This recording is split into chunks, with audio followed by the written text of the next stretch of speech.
Eu fico imaginando, todas as vezes que alguém chega para mim e diz assim: pastor, ora por mim, principalmente no final do ano, ora por mim, eu preciso passar no vestibular. A primeira pergunta que eu faço é essa: você estudou? Você deu o seu melhor? Fala, pastor, se eu tivesse estudado, dado o melhor, não precisava de oração. Por quê? Porque a gente acredita que a oração, que o jejum é uma substituição daquilo que é o meu dever. E aí então, Deus, que contemplou aquele japonesinho, que às 3 horas da manhã levantava, estudava, feito um louco, aquele olhinho rasgado, ia trabalhar, voltava, estudava novamente. Deus desprivilegia, ficou ruim demais essa palavra, mas Deus tira o privilégio daquele japonesinho e dá à sua igreja, porque ela foi colocada como cabeça e não como cauda. É só observar os textos para perceber se é exatamente isso que Deus está a nos dizer. Uma outra testemunha, o camarada dizia assim: porque Deus é o Deus que faz toda a diferença.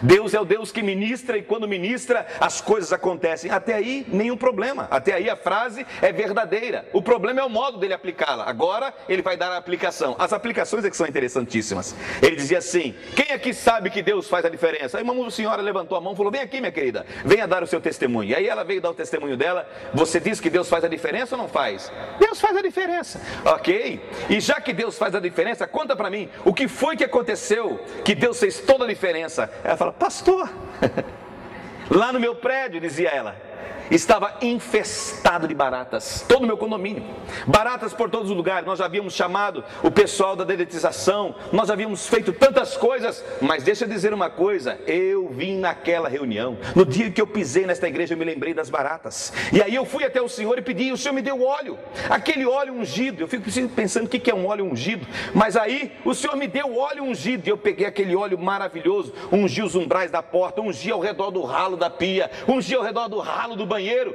e o restante dos apartamentos todos com baratas. Mas o meu apartamento, ô pastor, Deus faz a diferença, não tinha nem uma baratinha sequer.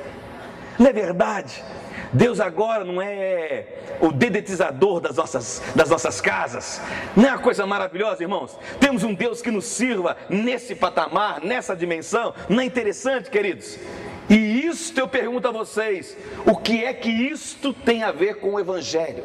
O que é que isso tem a ver com boas novas? O que é que isso tem a ver com formar discípulos? O que é que isso tem a ver com vida eterna? Absolutamente nada. As palavras que têm sido pregadas nos últimos dias visam única e exclusivamente alargar a nossa zona de conforto, mas o Evangelho não diz isso. Eu gostaria que você, por favor, por alguns instantes, prestasse atenção no que Jesus diz aqui. Jesus está começando o Sermão do Monte. Alguns dias atrás, um dos pastores aqui desta casa, pastor Jair, estava pregando e falando acerca, no estudo que estava nos dando, nos falando acerca do Sermão do Monte. E aqui é a continuação do Sermão do Monte. No capítulo 5, do versículo 13 a seguir, Jesus ainda está sobre o monte, Jesus ainda está como que assentado. É a maneira como os rabinos se assentavam para ensinar as pessoas. E Jesus está ensinando aos seus discípulos as verdades acerca do reino, mas também as verdades acerca de suas próprias vidas. E Jesus agora vai compará-los a duas coisas. Jesus diz: vocês são como o sal da terra, vocês são a luz do mundo. E aí então, quando nós ouvimos em primeira instância tal declaração, a gente logo não compreende muito bem. Mas se nós voltarmos um pouco, com certeza o Espírito Santo há de nos capacitar a entendermos por que é que Jesus comparou a eles e a nós como sal da terra e como luz do mundo. Eles viviam em dias em que não havia energia elétrica, ou melhor, energia elétrica havia, ainda não havia sido descoberta. E aí então, naqueles dias não havia freezer. E se não havia freezer, como é que poderia se fazer para estancar o processo de deterioração? Por exemplo, se tinha uma vaca, se tinha um animal grande, eles precisavam matá-lo, e aí então precisavam conservar a carne, porque não poderia comê-la toda em um só dia. E se descobriu que através do processo de salgamento, o sal, o cloreto de sódio, tinha essa capacidade de estancar, de inibir o processo de corrosão, o processo de deterioração. Aí então Jesus, observando fatos que a todos eram observáveis, fatos comuns da vida, Jesus faz aplicação à vida dos seus discípulos. Quando Jesus aqui passou, quando Jesus aqui viveu, quando Deus na pessoa de Cristo Jesus por aqui passou, lembremos de nos lembrar que naqueles dias também, como não havia energia elétrica, como nós temos hoje a capacidade, aperta-se um botão e logo se ilumina toda uma extensão como esta na qual nós estamos inseridos, se não havia, como é que se fazia para se viajar? Hoje você pega o seu carro, acende o farol, tem uma bateria que lhe possibilita viajar longas e longas distâncias sem que isso seja empecilho para você. Naqueles dias não era assim. As pessoas preferiam viajar à noite porque à noite havia o frescor da noite. Naqueles dias havia o perigo dos bandidos, como há nos mesmos dias de hoje. Havia o perigo de se errar a estrada, como se há nos mesmos dias de hoje. Nós não podemos nos esquecer que vigorava naqueles dias a chamada Pax Romana. Os romanos, o exército romano, colocou em toda a extensão do seu império estradas muito bem pavimentadas. Com qual finalidade? Deslocar os seus exércitos da Itália até os confins dos seus domínios da maneira mais rápida possível. As pessoas se utilizavam dessas estradas para viajarem à noite. Logo, em determinados pontos eram colocadas tochas, grandes piras acesas. Com qual finalidade? Iluminar o caminho, para que as pessoas não se perdessem. Jesus está com esta observação em mente. Jesus está dizendo a mim e a você: vocês são como luzeiros em meio à escuridão. Vocês são como tochas em meio à escuridão, que apontam aos transeuntes que estão andando nas trevas o caminho a seguir. É isso que Jesus está dizendo.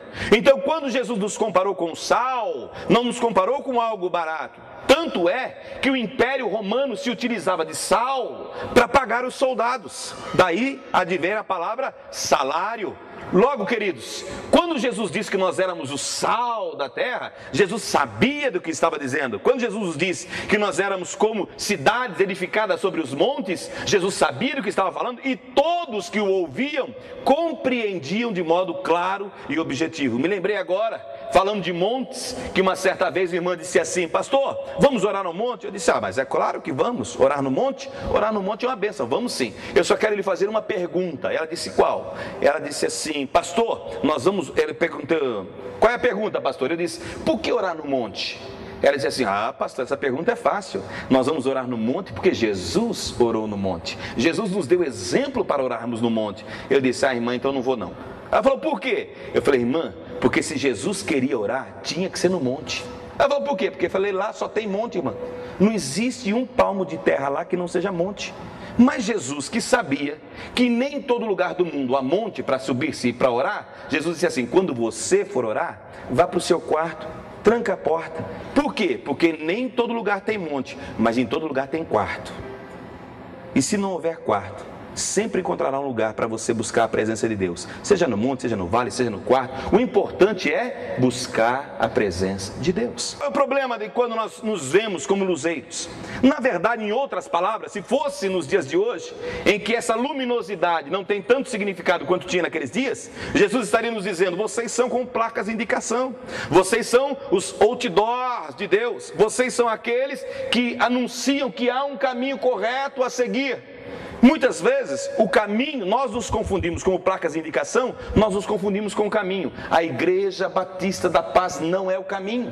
A Igreja Batista da Paz anuncia o caminho. A Igreja Batista da Paz canta acerca do caminho. A Igreja Batista da Paz aponta o caminho. Nós não somos a palavra última. A palavra última sempre vem da boca de Jesus, o nosso Senhor e Salvador.